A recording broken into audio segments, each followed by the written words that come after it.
Nelly didn't know that this was the last evening she would see her husband alive. She was enjoying the moment and just happy finally her husband Jim decided to do something romantic. They got married a couple of years ago, but lately she felt that he had become lazy and took her for granted. And finally he decided to do something to keep their relationship alive. Of course, this romantic gesture was not the most impressive, just a weekend in a hunting cabin somewhere in the middle of nowhere, but Nelly told herself that with such a stubborn man as Jim, these issues had to be solved gradually. Today a hunting cabin, and next time, who knows, maybe the idea of a spa would come to his curly head. It was getting dark, there was no hint of human presence around, snow was falling. Their car was driving steadily along the road. Nelly was also a little worried about the weather, because if the road was covered with snow even more, it would be hard for them to get back. Suddenly, on the side of the road ahead, a car appeared. Next to it was a quirky couple. A man of average height in a blue shirt and a dark pink bow tie, with protruding ears and a round head, and a woman in a linen embroidered dress, as if she had just been to a farmer's market. She had long bleached hair and powerful hands, so much larger than average that it was very noticeable. The woman was wrapped in a jacket, which the man with the bow tie gave her. Jim stopped and asked if everything was okay. The couple just asked to accompany them to the nearest exit to the highway. Jim said that it was on the way and his navigator was working fine and he would take them there. The couple smiled strangely and got into the old Cadillac and drove behind Jim and Nelly. They continued to drive through the darkness and snow. Jim tried to joke about Canada. Nelly smiled. It was unusually dark around, there was not a single car on the road. But then Nelly noticed that if you could judge by the navigator, they should have been passing through some village, but they were still in some field. Tugging at his biggest curl, Jim rebooted the navigator several times, but it still confidently showed them the way. Nelly glanced at the car behind, and something in the manner of driving of that man with the bow tie seemed strange to her. She asked Jim to stop. The car of their new friends also stopped. Jim and Nelly got out of the car. The fine sharp snow pierced the skin like hundreds of thin frosty needles. They walked up to the Cadillac, but no one lowered the window or opened the door. They knocked and Jim shone a flashlight into the cabin. The car was empty. Jim and Nelly stood in bewilderment, continuing to look inside, all expecting that the strange man and woman would materialize from under the seats and shout prank, but that did not happen. The wind still drove the snow. Nelly and Jim came to a completely wild and implausible explanation. The couple fell out of the car. Trying not to ask themselves questions about the plausibility of what was happening, they drove back, looking for the couple on the sides of the road and hoping to find them alive. For some reason, Nelly had a picture in front of her eyes, where she saw their frozen bodies, covered with snow. She pushed away that thought. Suddenly, two familiar figures emerged from the cold night darkness in front of the car's headlights. Jim hit the brakes and the car, sliding a little on the snow, stopped right in front of the figures. The strange thing was that behind the figures was the same Cadillac. For a moment, Nelly thought they had just made a circle, when she realized another frightening strangeness: these were not the same hitchhikers. More precisely, they were them, but not them. The color of the man's shirt was different, the bow tie was replaced by a tie and it seemed he was shorter than his companion the last time. Could he have grown in these 20 minutes? The color of the woman's hair was also different, darker. Something in her facial features also changed, as if she had a light plastic surgery. Gusts of wind fluttered her dress and she looked into Nelly's eyes through the windshield, pursing her lips. The man approached the driver's side and, smiling, asked to lower the window. "Don't open it," Nelly whispered in fear, but Jim apparently didn't notice anything suspicious and lowered the window. The round-headed guy told exactly the same story they had heard the last time. The couple did not answer any of Jim's remarks or questions. They drove along the same road again. Nelly tried to explain to her husband that something inexplicable was happening here and that it was unlikely to be someone's funny prank and that they needed to just get away from here as soon as possible. Jim listened calmly at first, but then got angry and accused Nelly of her excessive impressionability and paranoia and that it was easier for her to leave the unfortunate people in trouble instead of making an effort and helping. Continuing to argue, they approached the same point where they left the car of the disappeared couple the last time. There was no car there. Nelly began to doubt herself. Maybe they really got lost and made a detour and met this couple again? And the visual changes, the new appearance, their first meeting was short. Who knows, maybe the first time she didn't have time to look at them. They drove silently with Jim. The snow crunched under the wheels of the car. The headlights illuminated a small circle in front of the car, and then the light sank into the pitch darkness. Nelly felt squeezed like in a trap. She was seized by an anxious feeling that something terrible was approaching. Suddenly their car stalled. A chill ran through Nelly's body. She was scared. They got out of the car with Jim. Nelly, holding her jacket on her chest, armed with a flashlight, walked to the car of their fellow travelers. She shone on the front seats. The couple was there. The man still smiled and nodded. The woman looked piercingly through the windshield. Nelly felt that something had changed in their appearance again, but she didn't want to believe it because it scared her to death. Jim stood indifferently near the open hood, lowering his curls down. Nelly approached him to find out if they could drive further. Jim just shrugged. He was not a mechanic and had no idea what was wrong. He pulled the wires going to the battery and got into the car. The engine started. Nelly sighed with relief, and for a moment she was ready to believe that everything would be fine when suddenly a sticky, viscous fear gripped her heart. The car of their fellow travelers disappeared, as did they themselves. Nelly shone a flashlight at the place where they had seen the Cadillac a minute ago. There were no traces on the snowy road. Their fellow travelers disappeared again, as if they had never been there. Jim walked to that place, ignoring Nelly's protests, and cleared the snow to the asphalt with his foot. Nothing. Nelly shivered, either from the cold or from these terrible phenomena. They got back in the car. Jim was tense and, despite his stubbornness, agreed with Nelly that something really strange was happening here. They drove silently ahead along the road.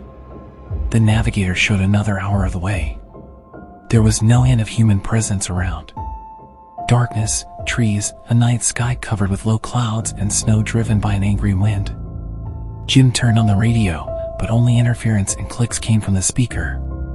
Nelly and Jim continued to be silent when Nelly suddenly noticed that the clicks changed their tone, became rhythmic, and gradually turned into a heavy, choking wheeze. She turned off the radio. They never believed in ghosts. They thought that all these stories were more like various hallucinations, but they felt discouraged by how realistic and, what was most frightening, the same visions they both had. Nelly kept repeating that this was unreal and could not harm them. Two figures in a car appeared ahead. They were the same entities, and they looked changed again. The man's ears no longer stuck out. He was fat in a yellow shirt. The woman dyed her hair red and was in heels. Jim clenched the steering wheel and clenched his teeth, picking up speed. They flew past the familiar figures standing on the side of the road, barely touching their car with the bumper. They didn't even flinch. Jim glanced in the rearview mirror, making sure they weren't being followed. Nelly turned around, looking at the rear window, when she suddenly noticed something on the back seat. She took a small object and brought it to the light. It was the bow tie of the ghostly man. "Jim," Nelly barely cried out to her husband. He looked at the bow tie. His hair stood on end. Suddenly they were blinded by a sharp oncoming light. A moment and they felt a strong impact and the pops of airbags. The car was thrown off the road to the side. Nelly couldn't tell how much time had passed before she came to. Snow settled on her through the broken window. Her arms seemed to stiffen from the cold wind. Jim was not in the driver's seat. There were only bloodstains. The windshield was broken, shards lay on the hood, but if Nelly had been more attentive, she would have noticed also traces of dragging on the hood of their car, as if someone had broken the glass after the collision, grabbed and pulled Jim out through the hood. Nelly barely got out of the wrecked car. Her arm hurt badly, and it would be a miracle if it wasn't broken. On the road stood a car smashed by the impact, brake fluid spilled on the road. Neither the man nor the woman was visible. Nelly was alone at night among two broken cars in the wilderness, in the snow and frost. With disobedient fingers, she frantically took out her phone to call 911, but as soon as she unlocked it, she saw that she had just a minute ago one missed call from her husband. In a panic, she immediately started calling him back. Nelly listened to the incomprehensible long beeps, which lasted almost forever, until Jim finally picked up the phone. Jim. Jim, a lump of fear squeezed Nelly's breath. Why did you take so long? The voice of her husband sounded friendly and somehow carefree. Jim, where are you? Nelly tried to throw a jacket over her shoulders with a second barely working numb hand. What do you mean where? Jim wondered. I'm in the hunting cabin. You went out for a breath of air 20 minutes ago and you're still not back. Did you get lost? A feeling of surrealism completely engulfed Nelly. She thought she was crazy and everything that was happening was just a terrible dream. Do you see a hill with a couple of stones on it to the right of the road? Go to it, and right behind it is the cabin. Okay, Nelly replied. Jim hung up the phone. Nelly was so disoriented, frozen, and scared that this dialogue did not cause her any suspicion, indignation, or surprise. She obediently trudged alone towards the hill. Sharp snowflakes, flying with gusts of wind, cut her skin. Reaching the hill, she saw right behind it the same hunting cabin. A warm, cozy light poured through the window. She walked up to the window and looked inside. There was Jim. His curls seemed to have a ton of gel. Opposite him sat the familiar couple of hitchhikers. They drank tea and chatted about something. Nelly continued to watch in shock. Suddenly, another Nelly, her copy, entered the room. She was taller and had a heavier, square jaw. The eyebrows hung over, giving her the look of a boy from Bill Stoneham's painting The Hands Resist Him. Suddenly, the couple of hitchhikers began to call someone from another room. A boy of about 5 came in a shirt and also with a bow tie. He had a stethoscope in his hands. Nelly's copy suddenly lay down on the table, and next her, Jim. The child approached them. He took out a small doctor's coat and put it on. The couple of hitchhikers, who apparently were the parents of the child, watched adorably as the child took out a scalpel and slowly cut Nelly's stomach. Blood flowed over the table. The boy laughed and lowered his hands inside the body of Nelly's copy. His parents nodded approvingly. Nelly, not knowing what to do, recoiled from the window, unable to look at it. Suddenly, someone's heavy, cold hands fell on her shoulders. She turned sharply. It was the man with the bow tie. He still smiled. His gaze was empty and motionless. It seemed he was looking behind Nelly's back. His hands wrapped around Nelly's neck. She tried to break free, but she barely had enough strength. Her eyes began to darken. Her knees began to buckle. A sudden strong blow to the man's head threw him several yards away from her. Nelly felt drops of blood splash on her face. It was Jim, her Jim, the real one, in a torn jacket, with a broken nose after the accident. He held some kind of club in his hands. Run, he croaked, and they ran to the road, leaving behind them on the snow the bleeding man with the bow tie. Holding hands, stumbling and falling, but constantly helping each other to get up, they made their way through the thicket. Jim repeated that they needed to get to the highway and there they could ask for help. So they kept going. Their clothes were soaked and their legs were numb from the cold. Between the trees, somewhere at the foot of the hill, the noise of passing cars was heard. When they were very close and there were only a few steps to the edge of the slope, Nelly saw the figure of a woman who blocked their way. She seemed to be taller than usual and her hands were even bigger. Jim and Nelly stopped and the woman rushed at them, grabbing Jim's head with her gigantic palms almost entirely in an attempt to crush his skull like a nut. Nelly tried to punch her wide back with her fists to free Jim from the deadly grip, but the woman swung her arm and hit Nelly in the jaw. This blow threw the girl to the side of the slope and she rolled down the slope to the road. Like a rag doll, Nelly rolled out onto the highway. The screech of brakes of a truck was heard and the driver barely managed to brake before the girl, who was barely getting up. The man ran out and helped Nelly get up. She screamed, cried, pointed to the slope, trying to explain what was happening, but she was already so bad that she didn't even remember what she said to the driver. She only remembered that he left her in the truck cabin with his partner, took a shotgun and went into the woods. Nelly sank into oblivion and woke up only when they arrived at the police station. The driver did not find any traces, except for the girls, neither on the hill, nor in the forest, nor on the exit to the country road, which was 30 yards from the place where he found her and along which, apparently, she and Jim should have left the first time. It was about 3 o'clock in the morning. The sheriff assured that at dawn, as soon as the blizzard subsided, he would gather people and they would go in search of them. Nelly was wrapped in a blanket. The local paramedic gave her an injection and she passed out. In the morning, Nelly was awakened by the sheriff's deputy. One of her arms was in a splint. Apparently she did break her arm. The sheriff's deputy gave her a paper cup of ready-made instant soup. Burning her fingers, Nelly tried to question him about whether they had found her husband, but the deputy only made excuses. From his behavior, she concluded that they had found the scene of the accident and demanded that they take her to the sheriff. The deputy hesitated a little, talked to someone on the radio, and they left.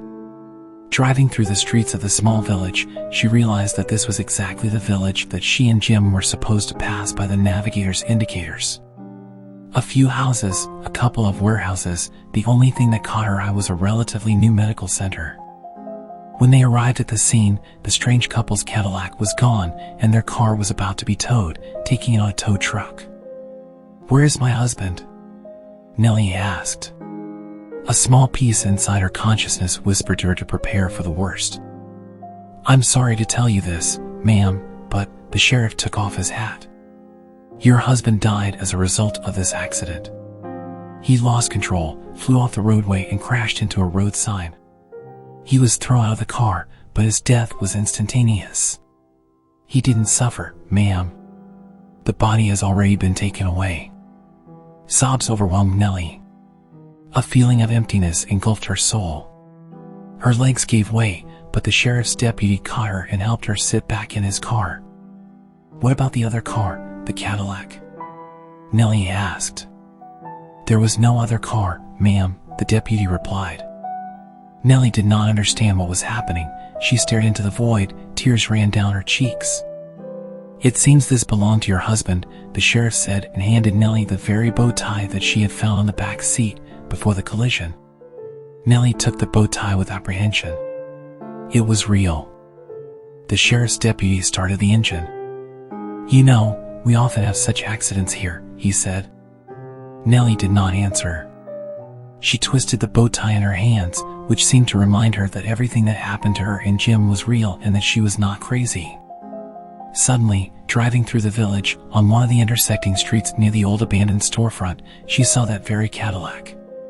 She started screaming and demanding to stop the car, and as soon as the sheriff's deputy braked, she jumped out of the car and ran across the road to that Cadillac. Then Nelly only remembered the screech of brakes and darkness. She woke up in a hospital bed. It was cloudy outside. There was silence. She was alone. No one was visible in the corridor either. Nelly pressed the nurse call button. Nothing happened. She continued to lie for another 5 minutes before the paramedic entered her ward. He was a man of about 30 and his facial features seemed familiar to her, as if they reminded her of someone she had seen before.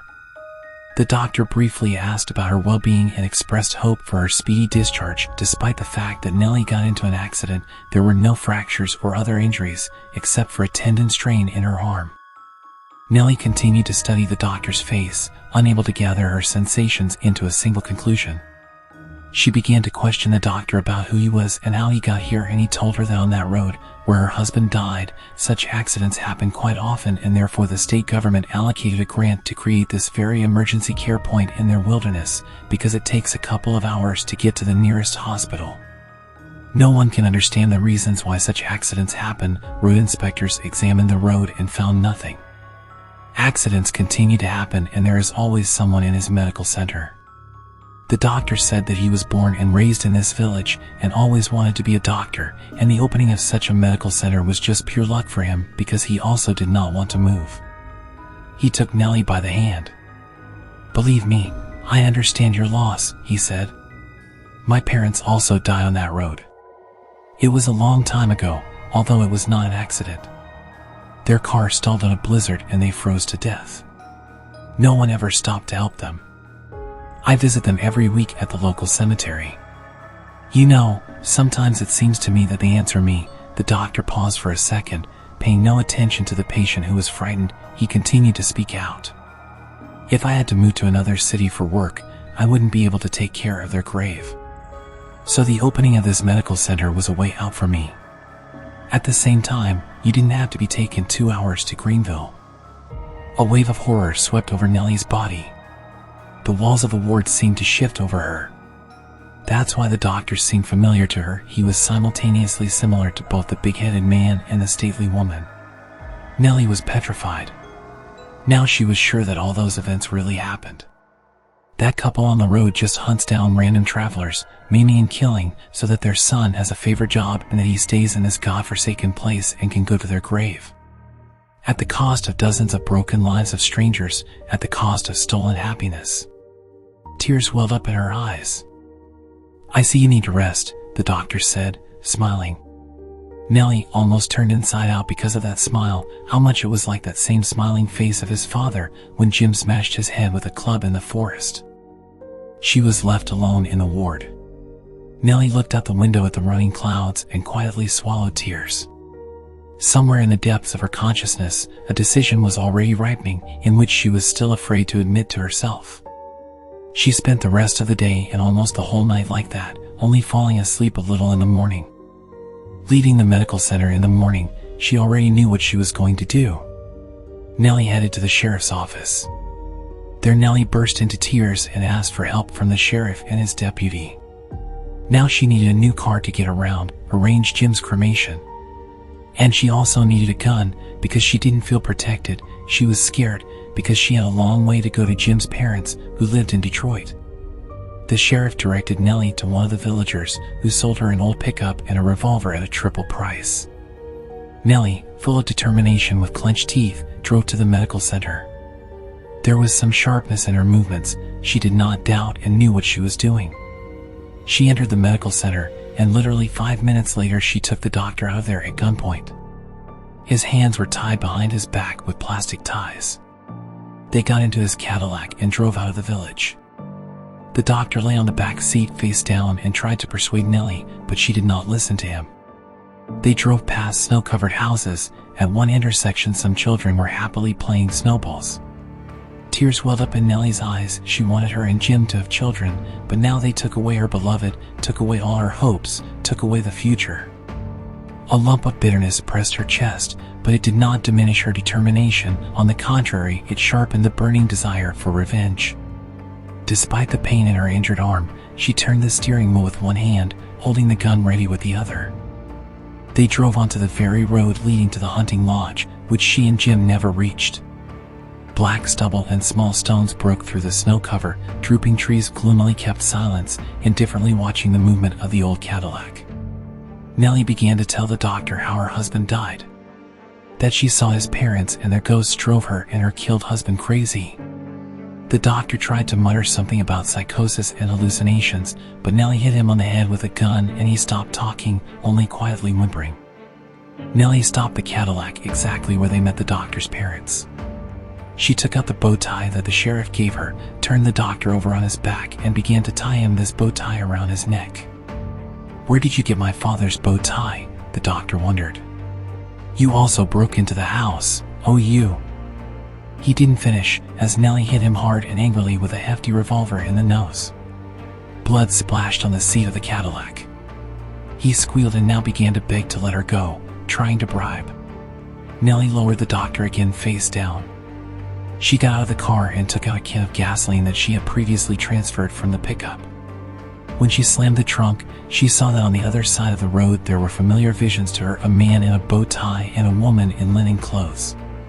Without a shadow of fear and doubt, Nelly began to cold-bloodedly pour gasoline over the Cadillac. "I'm not afraid of you, and therefore you can't do anything to me," she said through her teeth. The man in the bow tie smiled confusedly, but in that smile there was regret and pain. The woman raised her huge hands and began to beg Nelly not to do what she had planned. But Nelly was unstoppable. When the gasoline got on the back and tightly tied hands of the doctor, he realized what was about to happen and began to frantically toss and turn in the back seat, vainly trying to kick the door out. Throwing the empty canister inside the car, Nelly took her bag and took out a lighter from it. She looked at the Zippo, which belonged to Jim, for about 10 seconds. A single tear slid down her cheek. Her last tear. Nelly threw the lighter into the Cadillac's cabin. The fire flared up instantly. The doctor's screams scared away the surrounding crows, and they began to circle in the sky above Nelly, as if over a witch, uttering a curse. The doctor continued to toss and turn inside the cabin. Apparently the fire melted the plastic ties that bound the doctor, and he, all in flames, got out of the burning Cadillac and ran towards the ghosts of his parents. It seemed that he saw them too. He stumbled and fell right in front of them and stopped moving. Tongues of flame danced on his back. The ghosts dissolved in the air. Nelly threw the gun into the burning car, then sat down on the side of the road. She took out a large pack of diazepam and a bottle of vodka from her bag. Swallowing the contents of the pack and washing it down with alcohol, she looked at the burning Cadillac and remembered all those silly and sweet moments of her life that Jim gave her. Black smoke from the burning car smoked the air and rose into the sky. Through the screams of crows, a siren began to sound from somewhere in the distance. Nelly sat on the side of the road for another minute before her consciousness went out and she fell breathless on the white cold snow.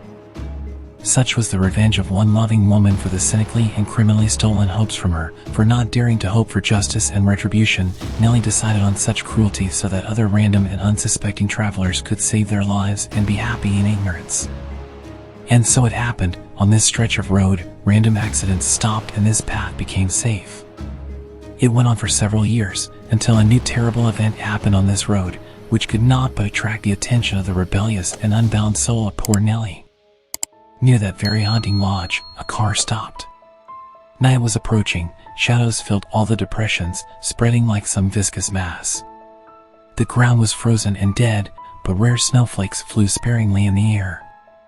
3 people got out of the car: a tall, large blonde man with a large eagle nose and 2 pretty dark-skinned girls. While the man gallantly took heavy bags from the trunk, the girls chatted cheerfully in Spanish. One of the girls walked up to the man and kissed him. "Thank you for the vacation, dear," she said.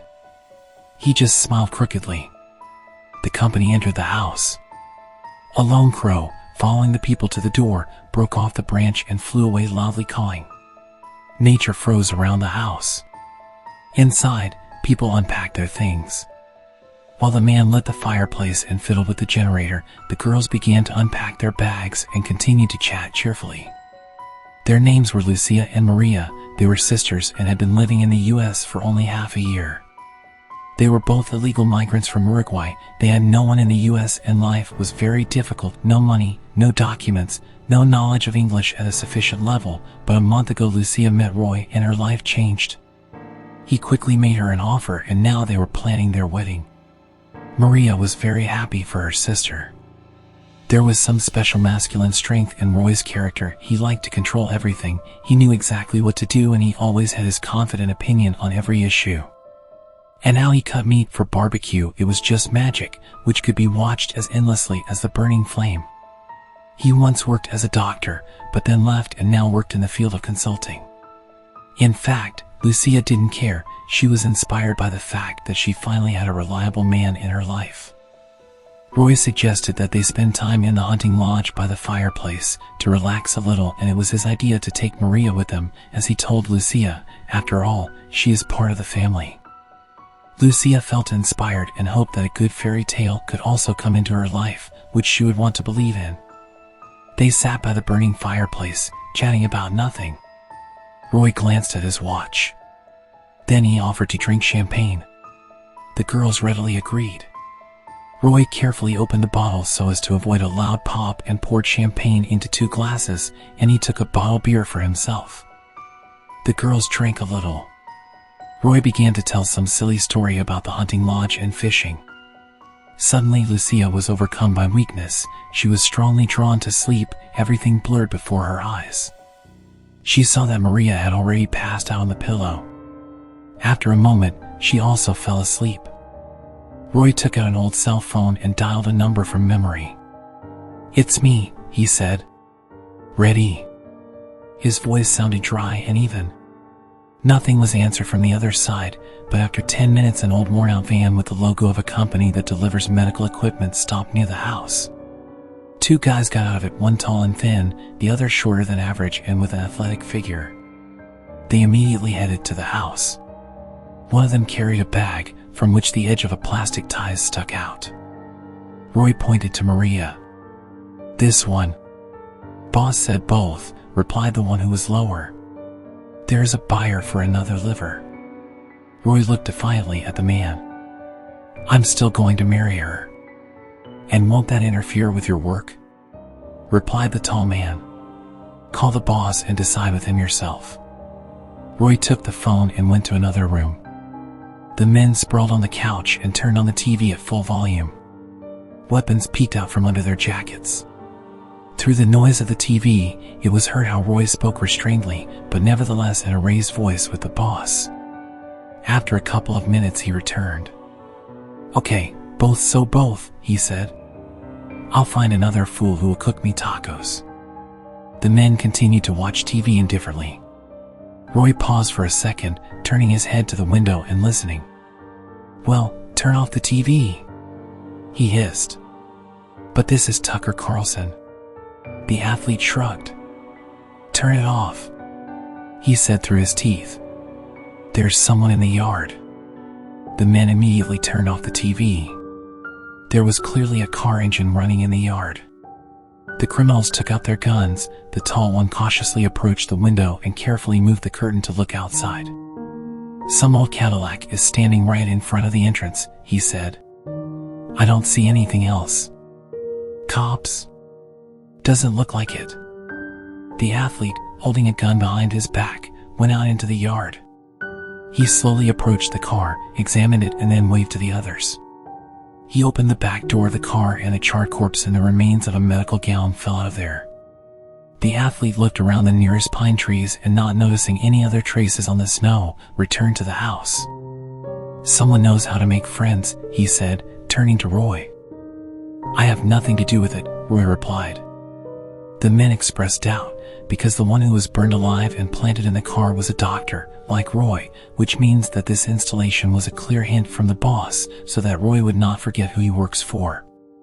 The men also decided that their boss knew in advance that Roy would be unhappy that Lucia would also have to be taken apart, and therefore sent someone else from his henchmen to make such a warning.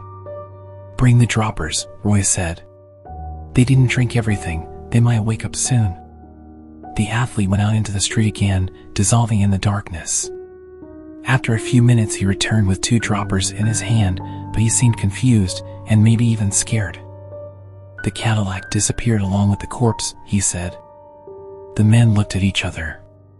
No one heard either the sound of the engine or any other sounds that could explain this. The men stood in the doorway, trying to find a rational explanation for what was happening, when suddenly a weakened female voice sounded behind them. "Roy! Roy, who is this? Help me, please." It was Lucia. She barely moved her tongue and moved her hands with difficulty. Roy swore and ordered the other men to help him. One of them clamped Lucia's mouth and held the dropper, and the other clamped her hands, leaning on the poor girl with all the weight of his body.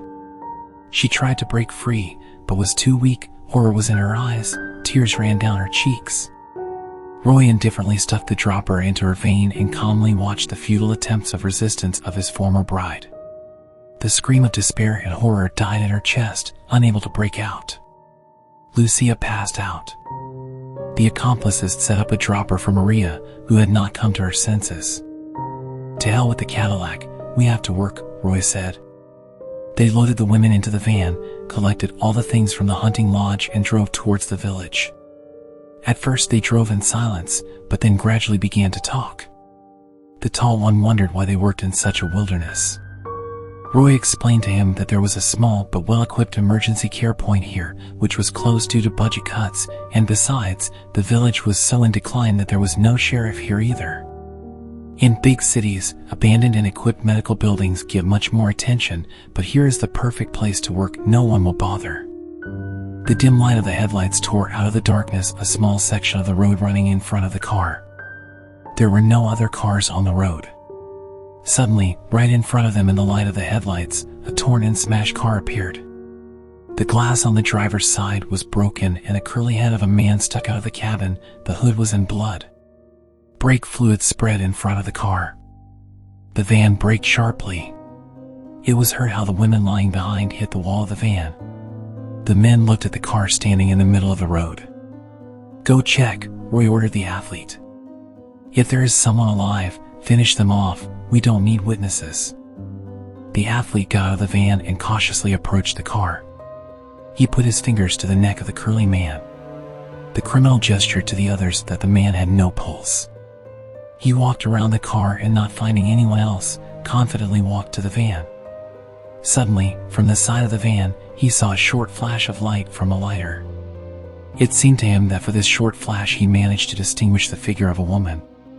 She was pale, her skin stretched over her skull as if deliberately tightened, her black eyes looked straight at him. An inexplicable fear gripped him, and the criminal pulled out a gun and began to fire randomly in her direction. His accomplices in the van began to scream and wave their hands at him. He ran to the door of the van and flung it open. Roy immediately began to yell at him, calling him all imaginable and unimaginable curses. It turned out that somehow one of the bullets hit the tall one and he was now bleeding. The excuses that he saw someone did not affect Roy. They laid the tall one in the back of the van, along with the unconscious women. Covered in blood, Roy sat behind the wheel. A bullet hole adorned the windshield, but this was not the most frightening thing. "Hey, you said the guy in the car was dead?" Roy asked. The athlete confirmed. "He's gone somewhere," Roy said, looking at the empty broken car right in front of them. "Let's get out of here," the athlete shouted. "He's dying." Roy turned the wheel, bypassing the broken car, and then they rushed along the night road. Trees flew by. "What the hell?" Roy said angrily, clenching his teeth. It was close to midnight when they arrived at the backyard of the abandoned emergency care point. They carried out the women and placed them in the only ward, while they left the tall one on a cart in the corridor for now. Roy examined him more carefully. The problem was quite complex, but solvable. The bullet remained in the body, but the man was stable. There was a risk of blood infection, and Roy gave him a dropper with antibiotics.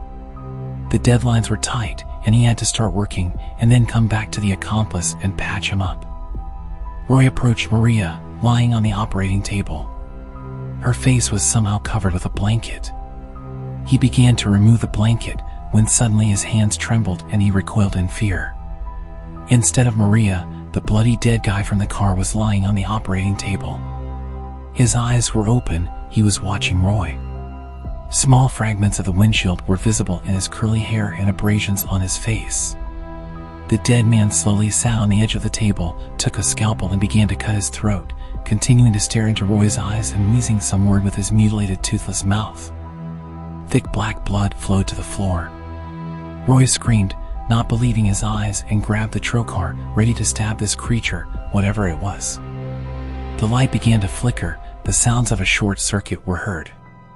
The athlete ran in with a gun at the ready, but as soon as he saw the dead guy, he immediately froze in fear. The light went out. The dim light of the night stars barely penetrated through the dirty window under the ceiling.